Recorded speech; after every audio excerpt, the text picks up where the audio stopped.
Problem 26. We transform cosecant x and cotangent x using reciprocal identities and Euler identities in order to find the common denominator. In the denominator, sine x is the common denominator. Multiplying by the reciprocal,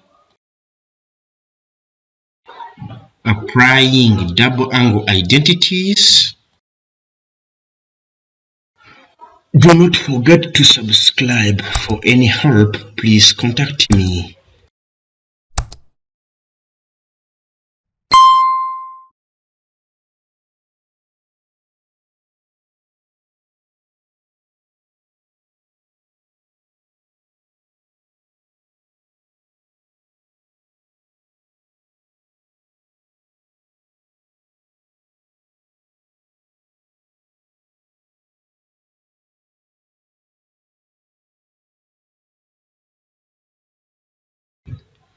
And using power reduction identities,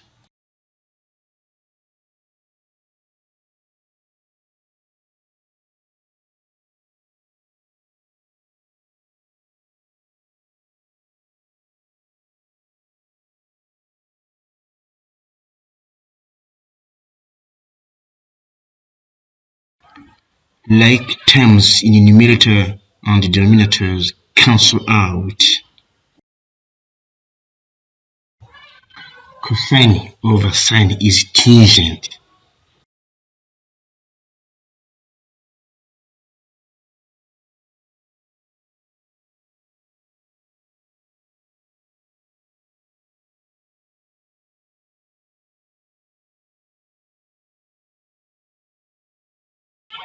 The integral of cotangent is a standard integral because we find it from the table of integration. Let me show you from the table of integration.